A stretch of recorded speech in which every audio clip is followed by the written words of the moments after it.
The Heat, 118-107, take the one-zip series lead. Tatum led the Celtics with 29 in this one.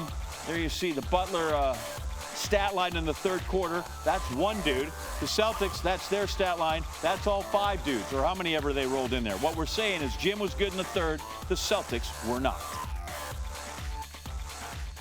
More breakdown here with Tim Legler, who rejoins us on SportsCenter. Let's hone in, Tim, on one big thing from each team, and let's start with Miami. I know you were really impressed with the tempo Jimmy Butler played with tonight. Explain that.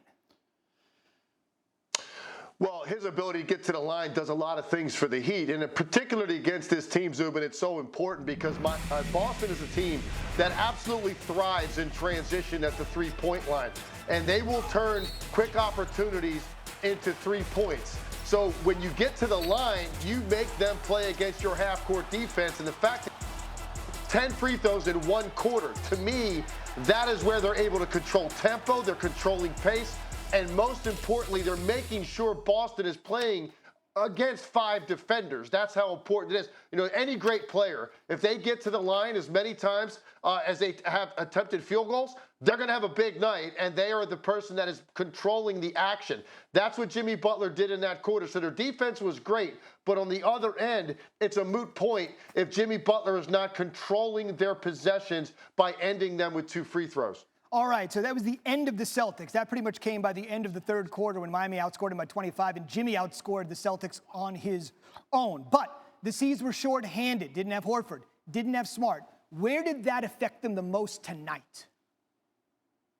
Well, a couple things. First, you're obviously talking about the defensive player of the year, who is primarily going to be guarding Jimmy Butler in this series. And one of the things Marcus Smart is going to do is 2 things. One, his reputation is going to allow him to avoid some called on other players, right? He's a defensive player of the year. He's going to get away with a little bit more contact, contesting shots, but he's also going to be a lot smarter.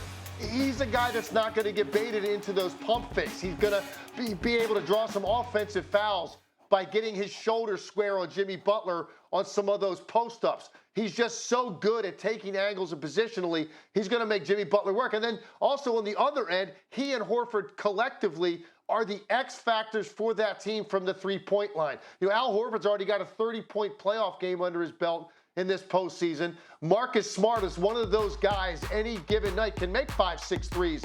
So when you take that supplemental offense away from them, it puts an awful lot of pressure on Jason Tatum and Jaylen Brown. So look, there's 2 starters. They're shorthanded. There's no doubt Miami took advantage of that. No question about it. You mentioned Jimmy Butler. We're waiting for him to come to the podium. The second he's there, you'll hear it on SportsCenter, and you'll hear more from Tim on the way as we roll on till 1 a.m. Eastern tonight. Tim, thanks. Thanks for watching ESPN on YouTube. For live streaming, sports, and premium content, subscribe to ESPN+.